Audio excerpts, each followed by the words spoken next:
Series 6 of Doctor Who is messy. It's very, very messy. I am also not doing great, so this is going to be even more slapdash than it usually is. I can only apologise.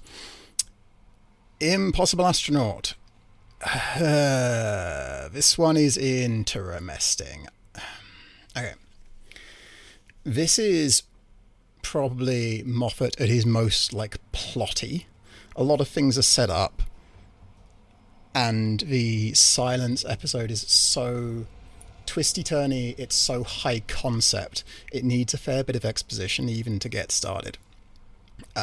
So for those that don't remember, the Silence are monsters that have electricity powers, zappy zap, and when you can't see them, you forget all about them. And they can implant post-hypnotic suggestion. And when this was being broadcast, I saw some discourses like, "Oh, they're not very scary, are they?" And I didn't. I think they're a really scary monster because the point of them is there could be one. Like, I can see behind myself now because of the webcam, but there could be one stood just there, and I wouldn't know.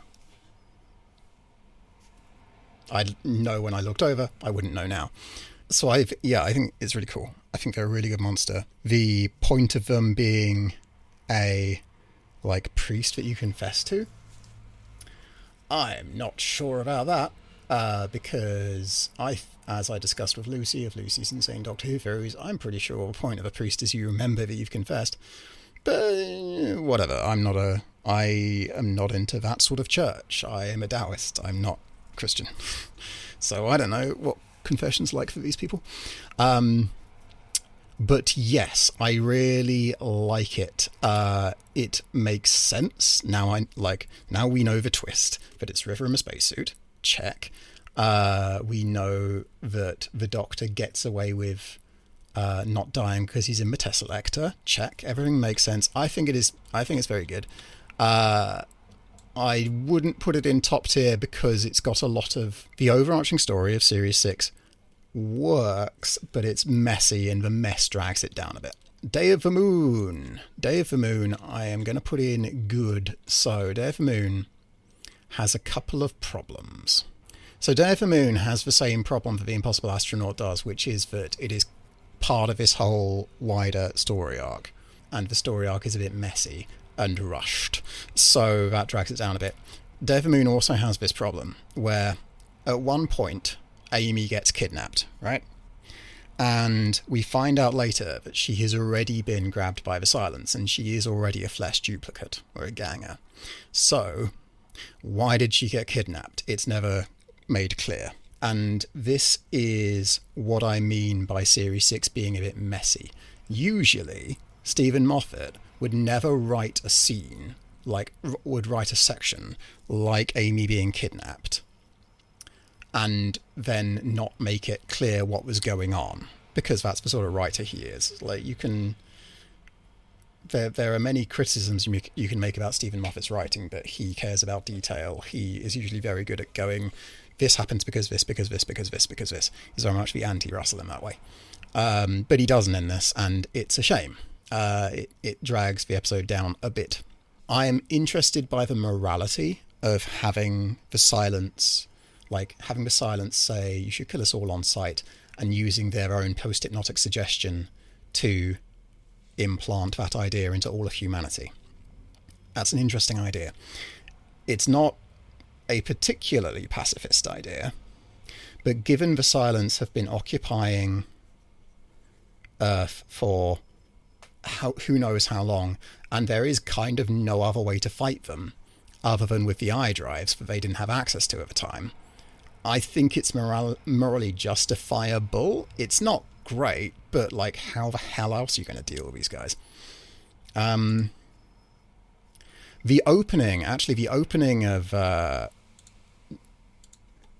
Day of the Moon is really cool. So in terms of the progression of information. So we start with our recap. Doctor dies. Everyone's upset, as well they should be. They have to go to Space 1969, and this Doctor can't know. They meet Canton Everywhere Delegate Third, brilliantly played by Mark Sheppard. I fucking love Mark Sheppard. We introduce For Silence. This is their whole deal.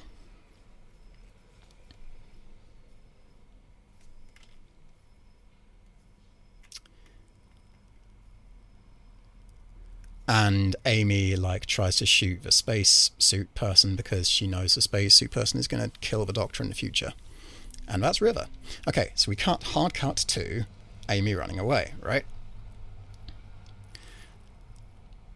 And again, hell of a cold open. I do love a good cold open. And so we know that she's being chased down by Canton, but we don't know why exactly.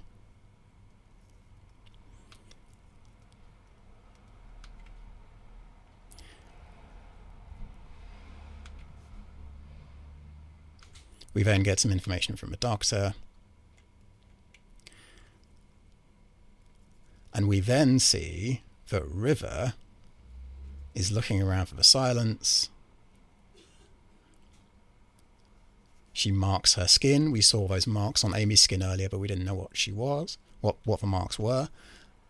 And so just by doing that, like, we never got a piece of dialogue saying, oh, we should make sure to like keep a tally on our skins whenever we see a silent.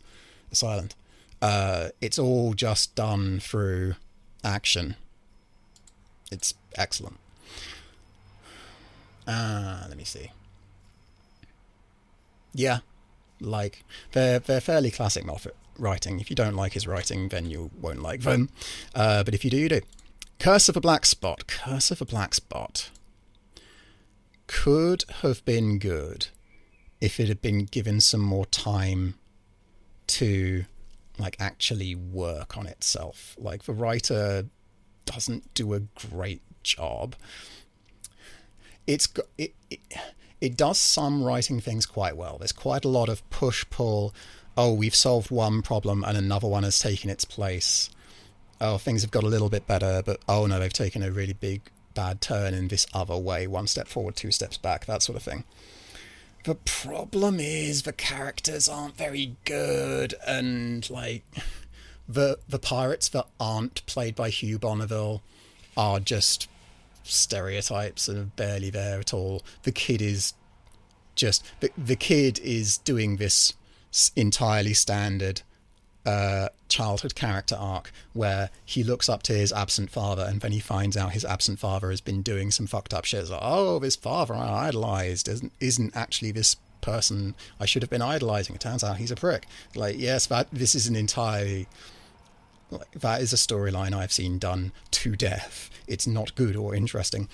There is this monster that is an ambulance. She is taking injured people away to a sick bay. It sort of works. The problem is when they get to the bit at the end where like the siren has taken a load of people to sickbay and they can't wake any of them up because they'll all immediately die for whatever reason.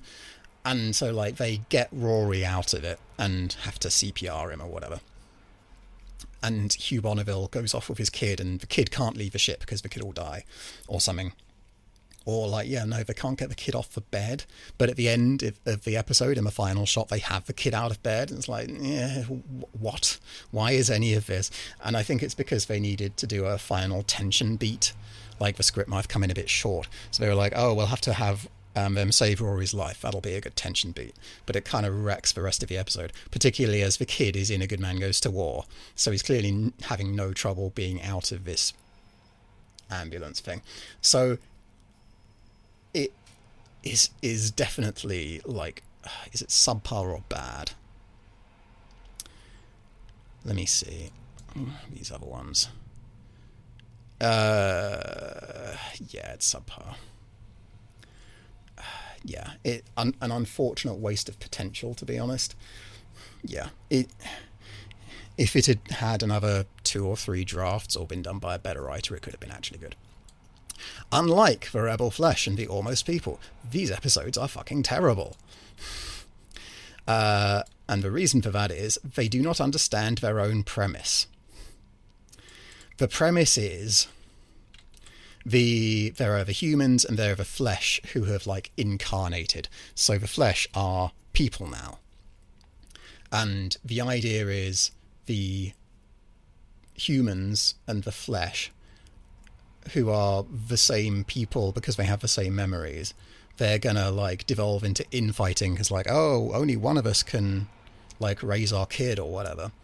And that's fine, but it keeps like just having the flesh people act like actual monsters and like doing the evil voice and like standing around evilly and like planning to just attack people. So like this one flesh character goes off to be in the bathroom, and this is where she possibly finds out she's flesh for the first time, and Rory goes and checks to see how she's doing, and he's like, hey Jen, what's up?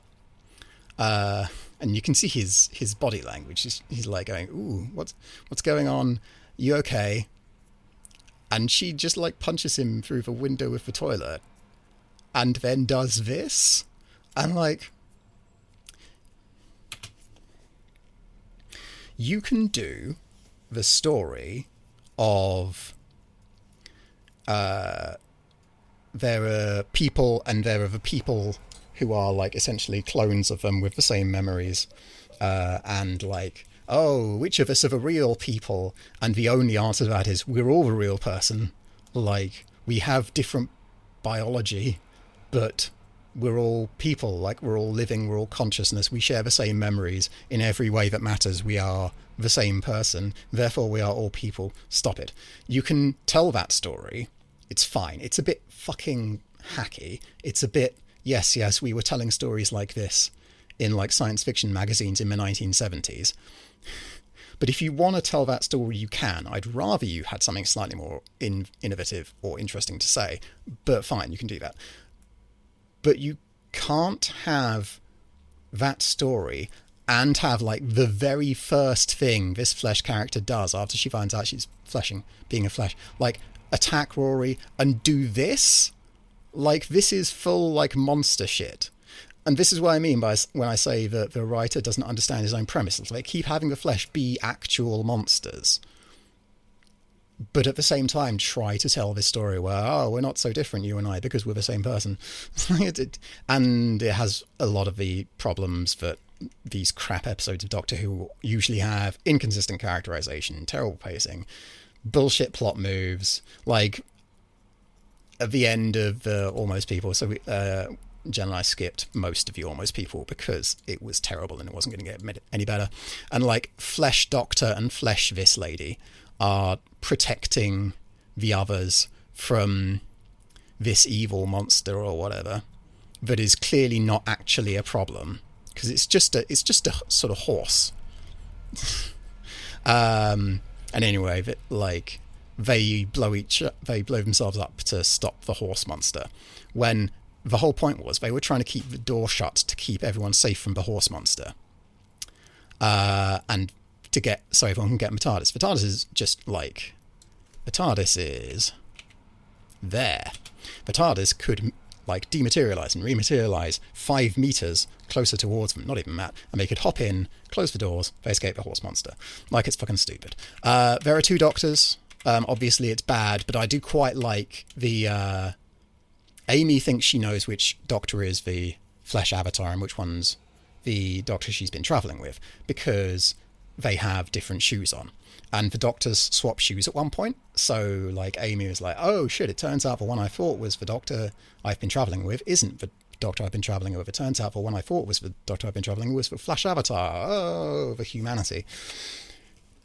But it also is, and that's neat, that's cool, but it does also sort of character assassinate Amy a bit, because Amy has been on this trip, like, Amy has been travelling with the Doctor for a while now. She has encountered a lot of different aliens and a lot of different creatures, many of whom have been, like, murderous, many of whom haven't been, and she should be, like, at this point, episode 5 and episode 6 of her second series, she should know by now that, like, the flesh are people. It should not be a controversial concept to her. I think the episode really thinks it's doing something innovative and interesting with this. Oh, have you really thought about it, man? It's like, no, this is not a new idea, dude, and it wouldn't be a new idea to the characters. So yeah, it's just a fucking mess of an episode, which is unfortunate because it's really linked to the main plot.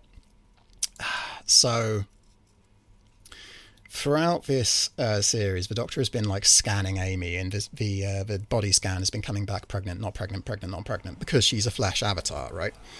And Jen pointed out that it's kind of creepy the amount the Doctor scans her. And there is a point that people make, which is that the Doctor like fucks with Amy's agency. And we've talked about that a fair bit. But so there is the Doctor not telling Amy that he's getting this weird result where she's pregnant and not pregnant at the same time is justified in the show by, like, if he tells her, the Cult of the Silence will know because they're monitoring her. And I feel like that's fair. However, this is how the Doctor, like, deals with it. Be as humane as I can, but I need to do this and you need to stand away! So he's cutting off the signal to the Flesh. He's like... And he's just kind of being a dick about it. And Amy is clearly terrified and doesn't know what's going on. The Doctor could explain this. And there's no reason for Rory to stand away. I'm frightened. I'm properly scared. Don't be. Hold on. We're coming for you, I swear. Whatever happens, however hard, however far, we will find you. I'm right here.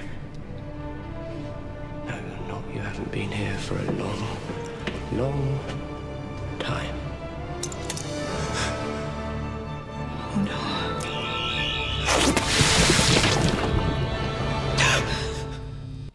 What a twist. But it's a twist that doesn't gel with the episode. Because in the episode, the Flesh people are their own people. And so, has the Doctor just murdered someone? No, because Amy's consciousness was being beamed into the Flesh avatar. So, unlike the Almost people in the Rebel Flesh and the Almost people, unlike them, that wasn't a person that just got ganked. Except, in Rebel Flesh and Almost people, the reason they give for the Flesh people, like, really not being a fan of the humans, is the Flesh remembers how much the humans hurt it.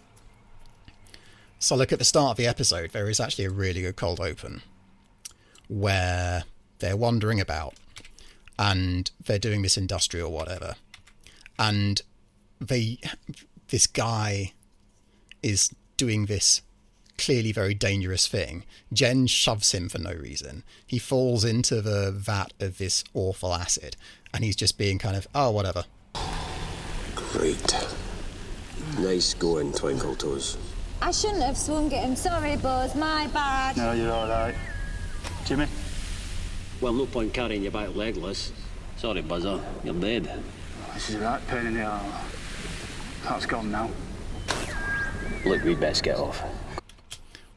That's really cool. There's no point carrying you back, you're dead. Ah, it's a pain in the arse, my heart's gone now.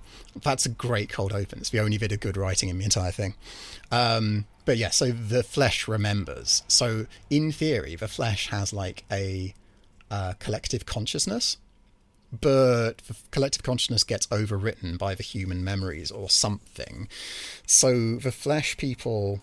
The Flesh characters are individual people that don't have the collective consciousness, except the Flesh remembers stuff like the Flesh avatars being dropped in acid. Oh yeah, the guy that drowned in acid, that was a Flesh avatar. So like, is there or isn't there a collective consciousness? Because if there is, then the Doctor did just do a really bad thing by zapping Amy. It's very not good, which is a real shame because it is a really intrinsic part of the overall story. So if I choose to show this series to my niece, which I don't know if I will, do I show her that episode? Good question. Good Man Goes to War. Good Man Goes to... Oh, no, I skipped one. Doctor's Wife. Doctor's Wife is written by Neil Gaiman. Neil Gaiman is an abuser, a fucking awful person. And that's really unfortunate because The Doctor's Wife is actually pretty good. It's got good, solid writing fundamentals. Writing is creepy. The characters are interesting.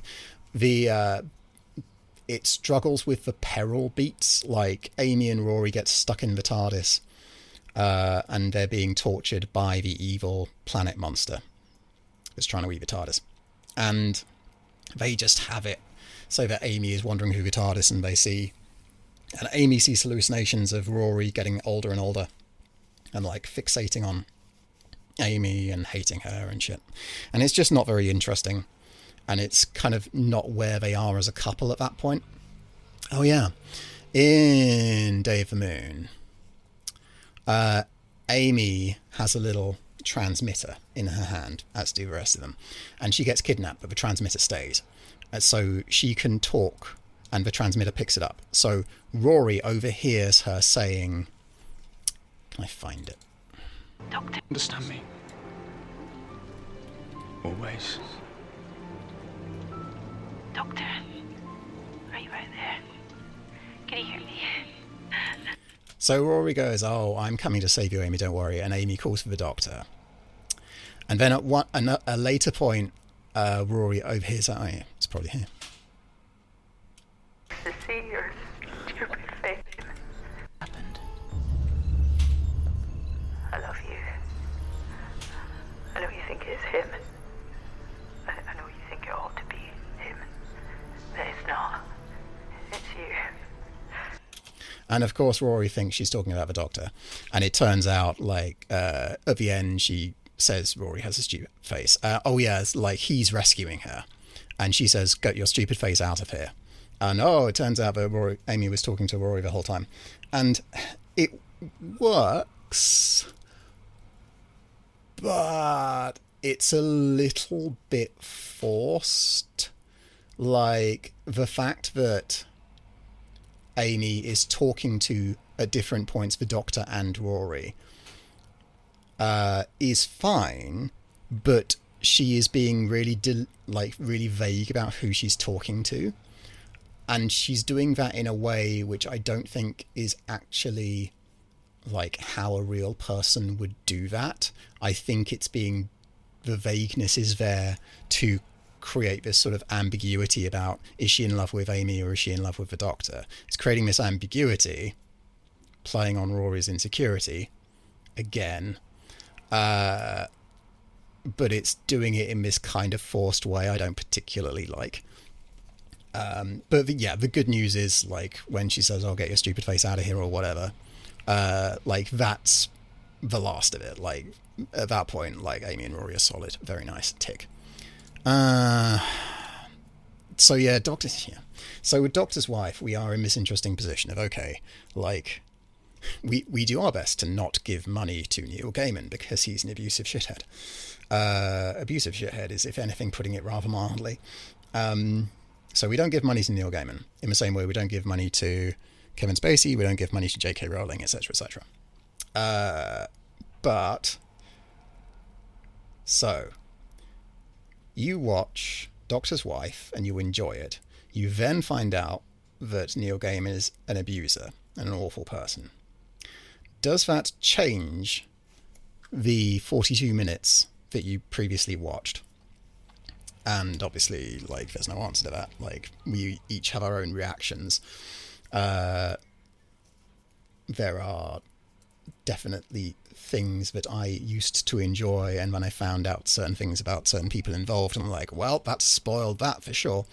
It doesn't kill Doctor's Wife for me. It puts an unpleasant tinge onto it, but I still think it's a good episode. It's the whole thing. Good Man Goes to War. Good Man Goes to War. Good Man Goes to War.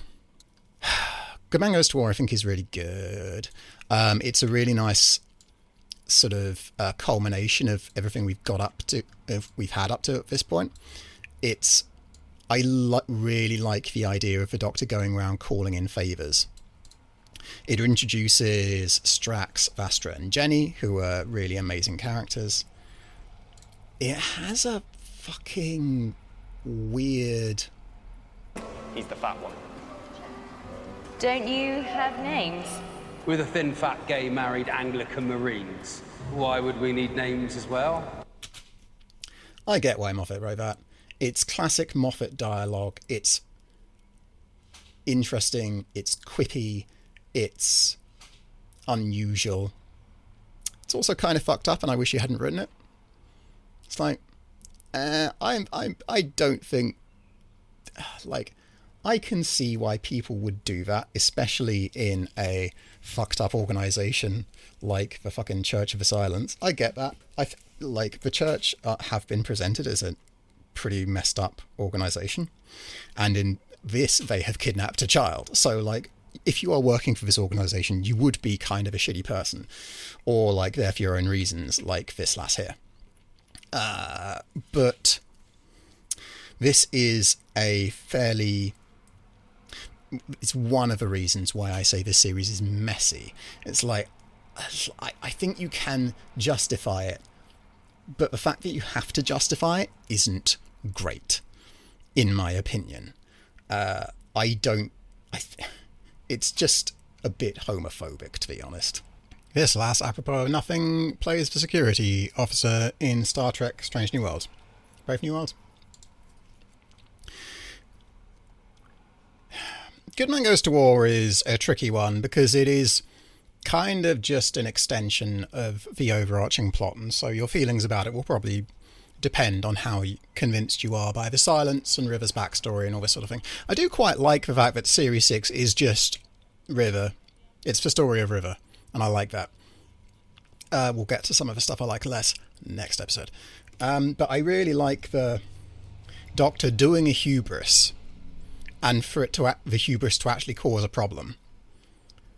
It's not really a problem that hurts him necessarily, so it does have the same issue that Waters of Mars has, where the Doctor does a hubris and everyone else pays the consequences for it.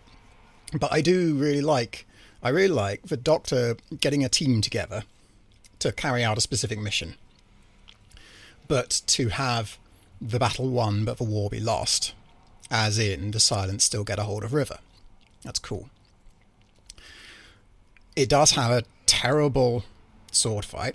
It does have a terrible fight scene. Let's watch, shall we? Not bad, not bad. Bless Arthur Darvill. Bless him. I don't like Amy hiding in the corner with the baby. I say terrible fight. That's the bad bit. Okay. I said it has a terrible fight scene. It doesn't. It has one terrible shot. Rory goes stab. No complaints. Rory doing a spin and hitting multiple people. That's very much not a thing. If you try and hit multiple people with the same attack, all of the momentum of the swing will hit the first person and you'll lose all of the power, and you'll then sort of wipe it gently against anyone else you happen to touch. The idea of hitting multiple people with the same attack kind of comes from anime and things like that. It's not a real thing. Similarly, if we're on crap fight scenes, but yeah, that's not a crap fight scene. It has one shot which really stands out to me, and the rest of it is fine. Similarly, when River zaps all the Silence. So this fight scene is interesting because the Doctor isn't doing anything, and there's some banter, and that's fine.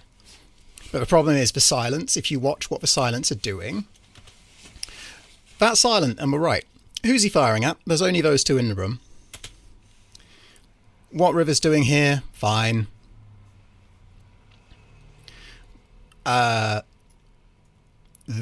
This bit where River is spinning, this I don't like. And I think the reason I don't like it is if we slow it down, it'll be more obvious. You'll notice she's looking around in circles. She's just circling and circling and circling and circling. I have never been in a gunfight. But if we compare it to John Wick, for example. So a thing I want us to look at here is what Keanu Reeves' eyes are doing. Or his eyes, his head, where he's looking. Yeah, so he tracks...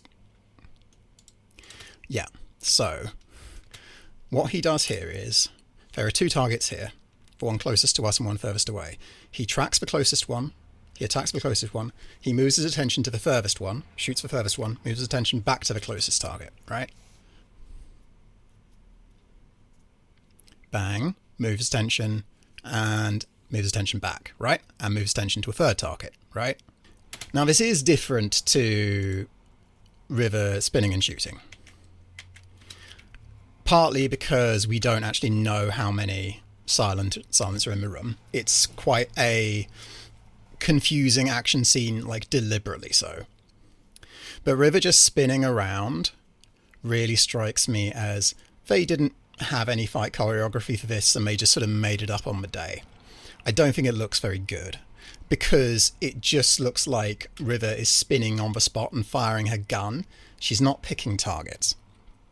Not least because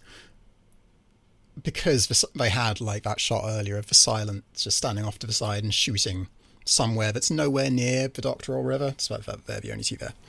So clearly the production didn't actually know what River was going to be shooting at. And it is extremely unfair to compare Doctor Who to John Wick. For just truly so many reasons. But I think it's an interesting point of comparison. And one of the problems Doctor Who has with crap combat sequences is the production. They write a combat sequence in. Moffat wrote River shoots all the silence, right? Spinning around, he might have written in there. I'd be sort of interested to know what the script was anyway. But Moffat will have wrote River shoots all the silence, or River spins around and shoots all the silence, right? And the production went, we can pretty much work out what that means on the day. What they didn't do was spend money on a fight choreographer, or if they did, they didn't get a very good one, or if they did get a very good one, they really didn't have any time to do the scene well. And in many ways, that is a good use of a low budget, because the scene works fine as it is. It's just, for me, it's just a bit of a shame. So Good Man Goes to War, okay, I really like it. I like having the people from previous eras of Doctor Who, previous episodes, previous series, come back and help, like the pirates from Curse of Black Spot and the Spitfires from Victory of the Daleks. I think that's neat. Lucy from Lucy's Insane Doctor Who Theories didn't like River getting the painting from Vincent van Gogh and going to the Royal Collection and things. Lucy thought it made the universe smaller. I sort of disagree. But in A Good Man Goes to War, I'd argue that if you did think that, it's helped by the fact that they have a collection of old and new people. Like, they don't just have the Spitfires and the Curse of Black Spot people. They also have Strax and Madame Vastra and Jenny and Dorian, who has been in one episode before, but only very briefly. So it's a combination of people we've already seen and new people, which is nice. Yeah, I like it. Amy is very passive. I like the revelation of who River is. I think that's cool. Yeah, I like it. I'd struggle to say it's good. I like it. I've watched it a lot and I still really enjoy it. So, Let's Kill Hitler is a bit of a messy episode. So problem number 1 is Mel's. Now, I don't know if Moffat knew who River was going to be. I don't know when Moffat wrote Series 5 if he had worked out that River was going to be Amy and Rory's kid. It's entirely possible he had worked that out, but it's also possible he hadn't. What he definitely hadn't done is, like, worked out exactly where River fit into Amy and Rory's pasts. We know this because Mel's crops up for the first time in Let's Kill Hitler, and they do explain why she hasn't been in it previously. Like, Mel's notably didn't go to Amy and Rory's wedding. They talk about that. But for Mel's to show up and have her, like, have a revelation feel as if it makes sense, she needed to be in 501. She needed to be Jeff, the guy with the laptop. This guy. If this guy was Mel's, it would have been great. But, like, clearly they hadn't cast her yet. And Moffat didn't know that necessarily that Jeff was going to need to be Mel's. It's just a bit of a shame. We set up a Tesselector. The Tesselector is crucial to the finale. Very nice. There are multiple bits of sexism, all linked to River, and it's a shame. But if she's Melody, that means that she's also... Shut up, Dad. I'm focusing on a dress size. Shut up, Dad, I'm focusing on a dress size. There are 3 or 4 lines like that in Let's Kill Hitler, and none of them are, like, by themselves, none of them are necessarily the worst thing in the world, but cumulatively, they do really leave a bad, extremely sexist taste in the mouth. And, Excuse me, you lot. I need to weigh myself. If every Stephen Moffat episode had lines like this in it, I would absolutely get why people call him a misogynist. It's really unfortunate. I really like this episode. It's just got a lot of sexist jokes in it, which is a shame. It's a real shame. Now this, I'm going to go weigh myself thing, isn't just a sexist joke. River leaves to go and put the poison lipstick on. But, you know, as with many things, as with Mel's not being in the Pond's life up until that point, you can justify it, but as appears to be my refrain for talking about Series 6, the fact that you have to justify it, rather than its meaning or its inclusion being inherently obvious, the fact that you have to justify it is inherently a problem. River gives up her regenerations to save the Doctor. I don't necessarily mind that. River goes on to be an archaeologist. Professor, I'm looking for a good man. Now, Moffat has a habit of using poetic language. A few people tripped themselves up over his use of poetic language in this series specifically. So when River is talking to Rory here... When I first met the Doctor, long, long time ago, he knew all about me. Think about that. Impressionable young girl, and suddenly this man just drops out of the sky, and he's clever and mad and wonderful and... We're going to come back to this. This is a problem. And knows every last thing about her. Imagine what that does to a girl. I don't really have to. Trouble is, it's all back to front. My past is his future. We're traveling in opposite directions. Every time we meet, I know him more. He knows me less. I live for the days when I see him. But I know that every time I do, he'll be one step further away. The day's coming when I'll look into that man's eyes. My Doctor.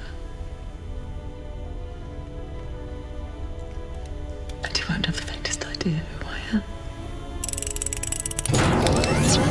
Alex Kingston is very good at her job. Have I forgotten something? Oh, no. Big mistake. Shut up.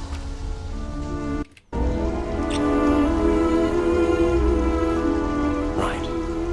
Okay. Interesting. What's wrong? You're acting like we've never done that before. We haven't.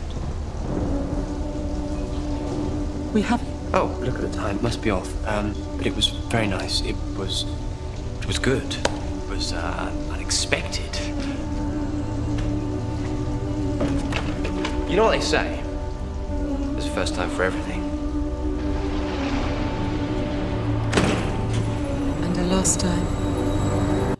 Now, many people incorrectly heard River say that, and heard River say we are travelling in opposite directions, and took that literally. Took it to mean that River is travelling in a linear direction from Z to A, and the Doctor is travelling in a linear direction from A to Z. That is not what he is saying. This is why we need to reject literalism. Words characters say are not always literally objectively true. River was not saying, when River said, and also last time, River was not saying, oh, that is the last time he kisses me, from my perspective. She was just reflecting on the anxiety she has. Right? So, this was all set off by that clip from Let's Kill Hitler of River saying, I'm looking for a good man. And that is just like kind of a neat thing for River to say, and for Moffat to have River to say, and it's just a bit of poetic language. But it does fit in with this rather unfortunate thing of River going from this independent person who happens to be married to the Doctor to someone whose life is rather more about the Doctor than is helpful. Now, it does make sense why so much of her life is about the Doctor. The Doctor is the protagonist, and so the protagonist's wife is going to be rather involved with the Doctor. And River does have other stuff going on in her life besides the Doctor. River does a lot of her own stuff. And we have to ignore expanded media for this. Even in the show, River just goes off and does her own thing. But it's another check in the... especially in Series 6, because it's mostly about River.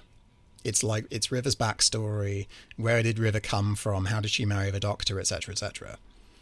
Because so much of her backstory is tied in with the Doctor, because it's the show about the Doctor and the companions, it does have the unfortunate effect of, we take this character, River, who I love so much. River is vital and murderous and just truly her own person, and Alex Kingston plays her just so well.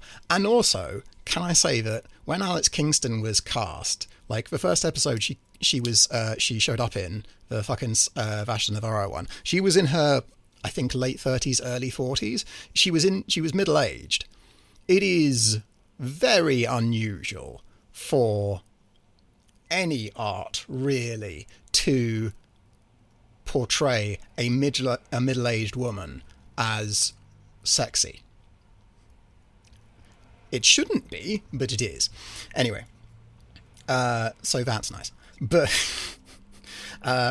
yeah, like, having River study archaeology, not because she wanted to study archaeology, but because she wanted to track the Doctor, that's not great. Let's Kill Hitler is...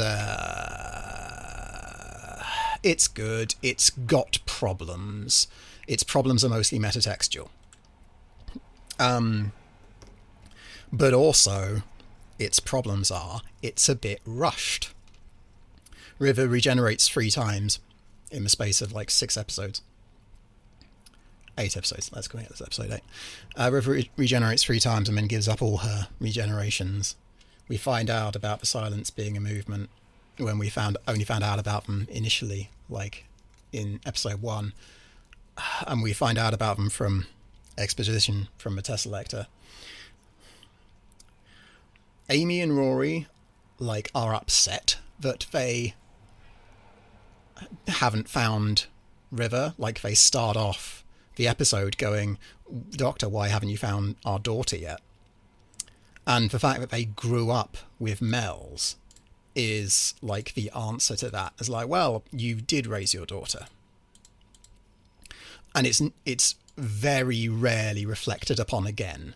It's a really significant backstory note in Asylum of the Daleks. Like, Amy and Rory break up because of Amy's pregnancy stuff and the time vortex and whatever. So it's not, like, completely ignored after this, but they don't spend anywhere near enough time on it as they should. Also, it's worth mentioning the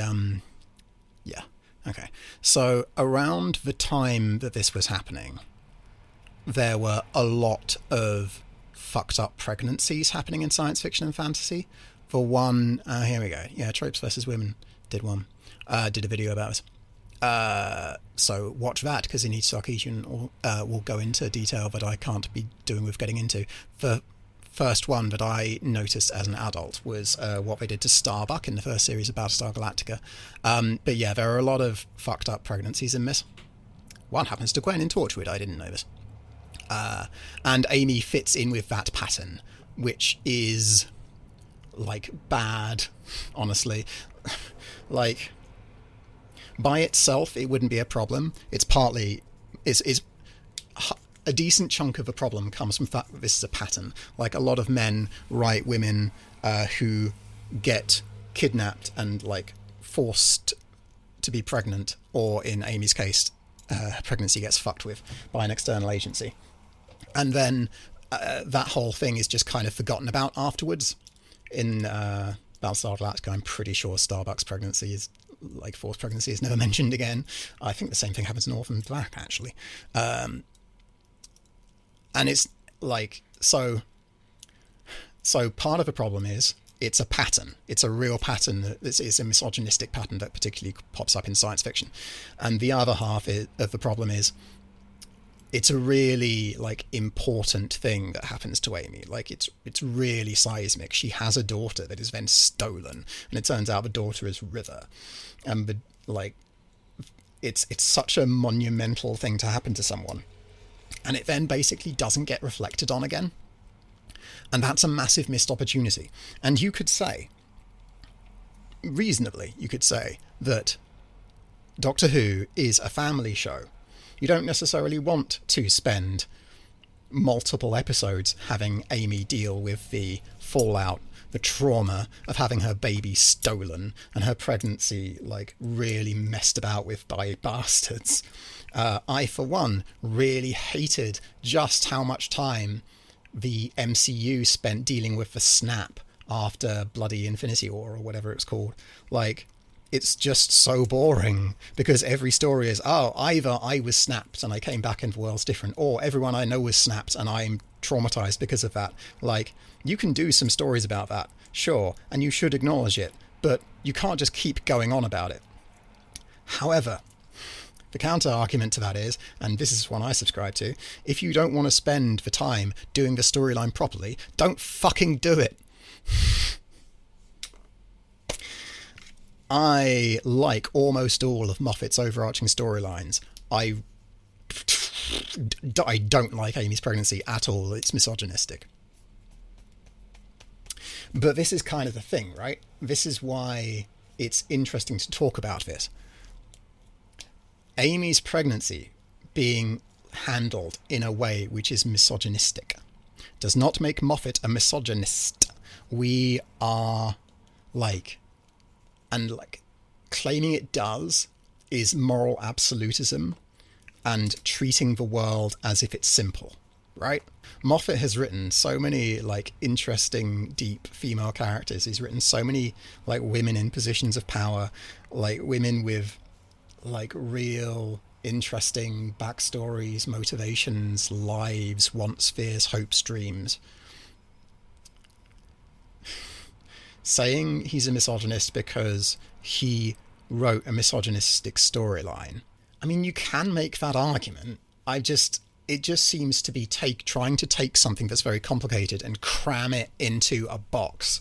Firstly, I think it's not true, because Moffat has done a lot of storylines that aren't misogynistic. And if you're saying one storyline makes Moffat a misogynist, then what about the others?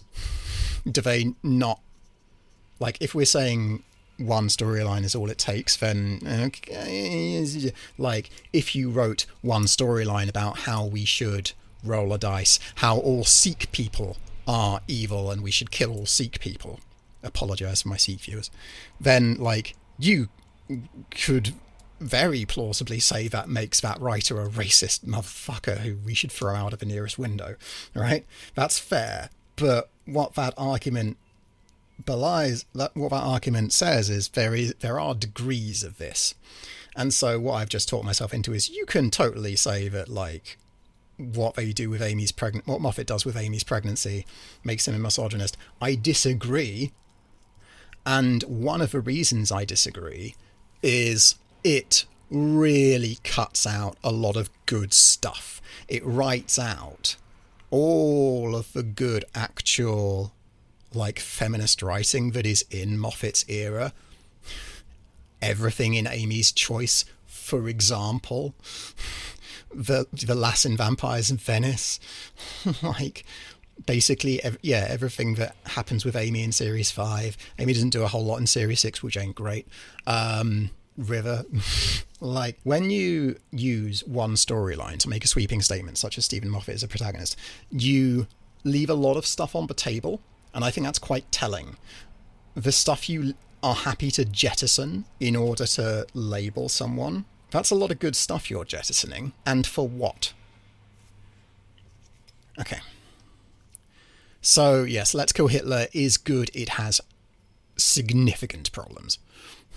I will say, though, and I think it is by far the least bad of these. However, it has multiple sexist jokes in it, and it does take River and make her backstory significantly more about the Doctor than her own wants, fears, loves, hopes, dreams. So I'm going to stick it in the Boomtown hole as well, but I am not particularly happy about doing that. But if the Boomtown hole means anything, we have to be able to call this shit out, right? I don't think it makes the world massively worse, but I think it does make it a bit worse. And it's just annoying because you, like, all the things in it that are misogynistic you could take them out easily. Whereas the problems with, and similarly with Idiot's Lantern, right, that's one line of dialogue. Well, actually, no, the problem with the abusive backstory in Idiot's Lantern does go a bit beyond that, but, like, the whole go and forgive your abuser, that's one line of dialogue. You cut that easily. Whereas all these other four are rotten to the core.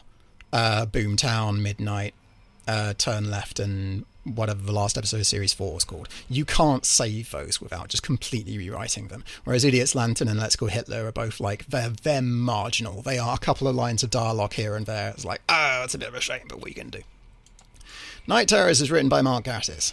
It's bad because it's written by Mark Gatiss, and Mark Gatiss is, in my opinion, really not a very good writer. It's really weird. Nothing works. The kid barely has any dialogue, which means because the episode is all about our feelings for this kid, he doesn't have a character. He's really scared of everything in this room. And his parents seem to have, like, deliberately set up the room to be as scary as possible. Like, there are truly just so many, like, spooky shadows and shit. And he's scared of noises, like the lift and people walking past. Get him a white noise machine.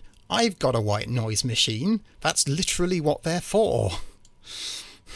It's got this guy in. This guy is in Line of Duty, which I hadn't seen. He's also one of the leads in Code 404, which is an incredibly funny science fiction police comedy show. He's really good. He's completely wasted in this. He doesn't have a character. And then, like, Amy and Rory don't do anything. Like, they could be entirely cut from the episode and nothing would change. The kid turns out to be an alien, and the kid is freaking out and sending people into this doll's house because the parents were talking about sending him away somewhere. It's left unclear. And so he freaked out and started sending people in here. And, like, it's not clear. But so after this night of hell or whatever, the dude's wife, the kid's mum, comes back from... She didn't give birth to him. The kid just showed up because he's an alien. She comes back and, like, oh, look at this. The kid is happy now. And she's like, oh, what changed? Everything's different now. And the husband, like, runs out and goes, oh, what are we going to do? Is he going to be okay? Is he going to keep being an alien? And it's not made clear whether or not he's going to tell his wife. That's a bit of a problem. But yeah, like, it's very... Just nothing really works. The characters are all really flat and barely present, which is a shame. It's an interesting idea, and the doll's house is creepy. The monsters are kind of creepy, but also, like, kind of slow-moving and meh. It's fucking not very good. I skipped over The Girl Who Waited in the Gob Complex because, like, especially after Night Terrors, I was just finding this series kind of dark and sad, and I was feeling kind of shit. So, and I know that Gob Complex and Girl Who Waited are dark and sad, and so I didn't want to watch them. There was no way The Girl Who Waited was going to be any good. I remember the Gob Complex being pretty good, but I really didn't want to watch it, which leaves us with The Wedding of River Song. Wedding of River Song is good. That might be a controversial opinion. I don't know. I'm not online enough to know what people think of this episode. I don't care. It's good for a few reasons. Firstly, and most importantly, the question which we opened the series with, does the Doctor die or whatever, that is answered at the end of this episode. The Doctor survives the assassination attempt by being in the Tesselector. Bing. The entire time he was running around in Utah, going, oh, hi, I'm the Doctor or whatever. This is him in the Tesselector. Tick.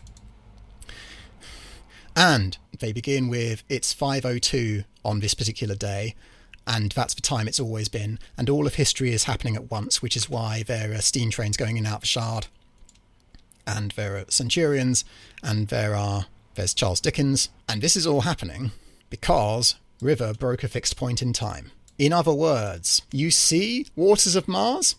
If you're going to make a massive fuss about a fixed point in time and then have someone break it, you have to have some actual fucking consequences. And this episode is the consequence of River trying to break a fixed point in time. It's not difficult, Waters of Mars. You just have to actually engage with your own fucking concept. The rest of the episode is fine, you know, like, the eye drives I think are quite cool. It's nice to have an explanation for what those are.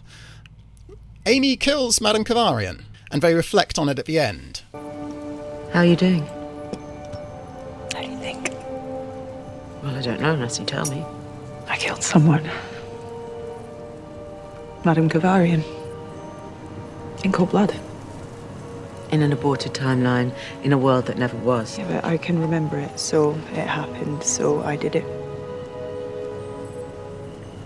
What does that make me now? I need to talk to the Doctor, but I can't now, can I? I love that exchange. It rejects moral absolutism. Amy has a proposition. I killed Madame Kavarian. River tries to comfort her in an abortive timeline. It basically didn't happen.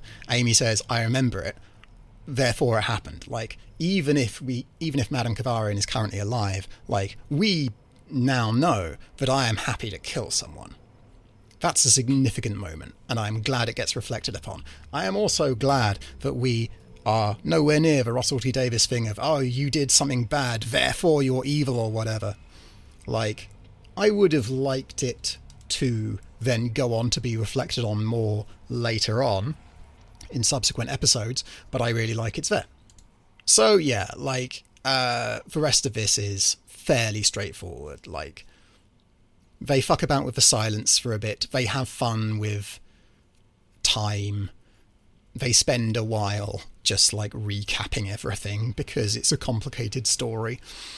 And then we like reveal that the Doctor was in the Tesselector and he's alive. And the reason he did it was because he was getting too big and he needed to slip back into the shadows and lower his profile. Because the Alien Alliance went after him in Series 5 and the Science went after him in Series 6.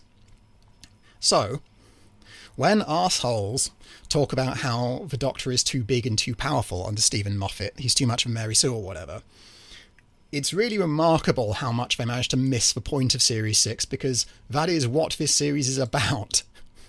The Doctor taking, like, steps to go, oh, okay, I really need to, like, lower my profile because this is actually causing problems. It's the Doctor having learned from his hubris in the Pandorica speech and A Good Man Goes to War. Tick. Now, I don't think Series 6 is particularly amazing. It's really messy. There famously were production problems with it, which is why it was broadcast in 2 halves. Also, we very much have the story episodes, Impossible Astronaut, Day of the Moon, Good Man Goes to War, Let's Go Hitler, and then Wedding of a River Song. Whereas the other episodes, Curse of the Black Spot, Doctor's Wife, Rebel Flesh, Almost People, Night Terrors, Girl Who Waited, God Complex, Closing Time, more, but still not very. Like, they don't really have a whole lot to do with the rest of the plot. It's like, and most of the episodes that weren't written by Stephen Moffat, and even most of the episodes that weren't written by Stephen Moffat could have done with more time in the oven, could have done with more redrafts, and one of the exceptions is The Doctor's Wife, which is an unfortunate exception because of Neil Gaiman. It is a messy series. I still think it's a good series, or at the very least an okay series. And even though the story is hella messy, I think it is coherent. We begin with a question. We begin with, oh shit, the Doctor's going to die. And at the end, we go, this is how the Doctor escaped. Bing. And like, there are some wobbles on the way, but it's a coherent story with a beginning, middle, and end. It makes sense. And I don't think The Wedding of River Song is particularly amazing. I think it's good. But I still think, messy as this series is, it is still significantly better than any Russell T Davies overarching story. Yes, that includes Series 1.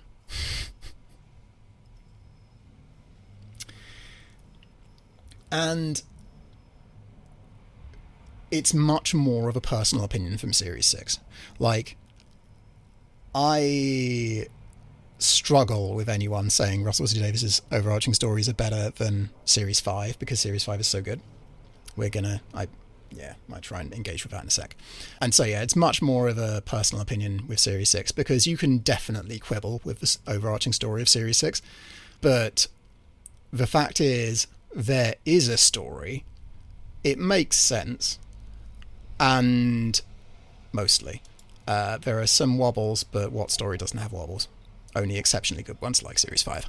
But if you just put them next to Series 1 or Series 3, Series 1 whose story is barely present, or Series 3 whose story, like, has some wobbles even before it completely falls apart in the last episode, and then, like, mostly falls apart in the episode before that, well, like, the Doctor wins by being Jesus. Like, let us remember, just to compare it, the Doctor wins at the end of Series 3 by having everyone think and say the word Doctor, which takes hold of a series of psychic satellites. He then unshrinks from a fetus thing, floats through the air like Jesus.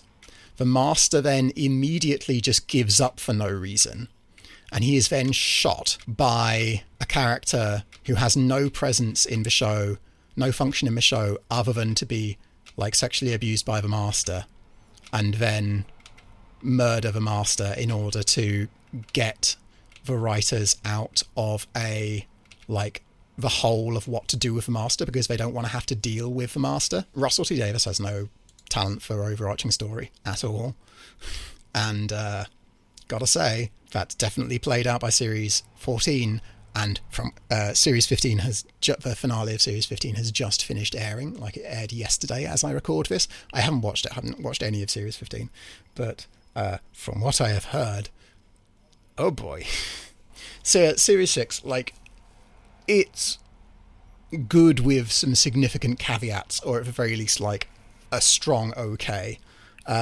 It's better than Series 4, Jesus. Yeah, if Series 3 is good, then Series 6 is also good. I'm not feeling great about going on Series 7 because Series 7 is also extremely messy. Asylum for Daleks is good. I've rewatched that one. Dinosaurs on Spaceship, Town Called Mercy, Power of Three. They're all mixed shades of... I want to rewatch Angels Take Manhattan because I remember Angels Take Manhattan being absolutely terrible. As in Stephen Moffat's only genuinely really bad episode. I'll be interested to know if that's still true. So Lucy from Lucy's Insane Doctor Who Theories left me a lovely comment about Series 5's story arc being more coherent, but I think it's more coherent than the RTD era. The cracks in time, and I want to go through it because I couldn't engage with it properly. I really struggle with text comments because I kind of hate text comments generally. I think they're reductive and blah. So I'm going to hope to talk to Lucy about it next time I see her. But I want to go through some of it here because it's interesting. The cracks are inconsistent in how they work. I agree they're inconsistent. I don't think they're incoherent. They're cracks in time, and like things that get too close to them get erased, and illogical. Yeah, so I disagree with those two, but I do agree they're inconsistent. How is Amy able to remember the erased shoulders but forget Rory? So she remembers the erased shoulders for a bit. She remembers Rory for a bit. The crack gets Rory but can't erase the Doctor. Yeah. So the problem with the cracks in time, or at least a significant problem with the cracks in time, is the fact that Hungry Earth and Cold Blood were written by Chris Chibnall. And so the production is quite coy about how the cracks actually erase people.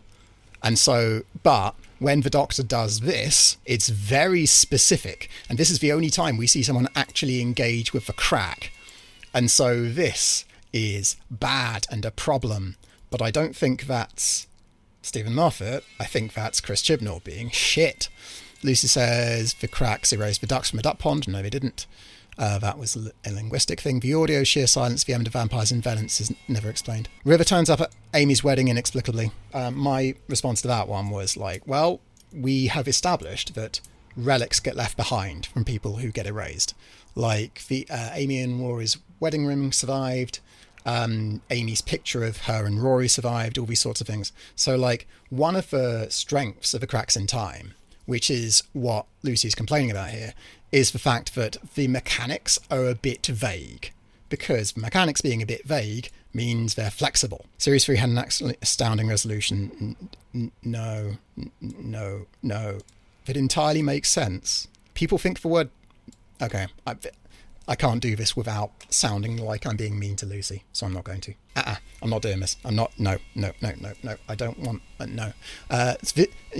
What we've got here is... This is why I don't really respond to comments much. Because I read stuff like...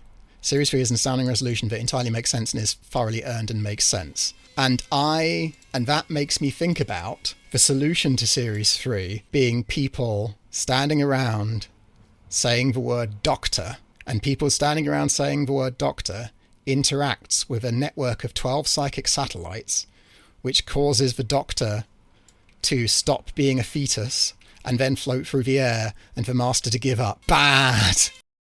So yes, I wanted to engage with this. Turns out I shouldn't, because I can't do it without sounding like I'm being a dick. Anyway, Series 6, it's a mess. I like it. I wish it was better.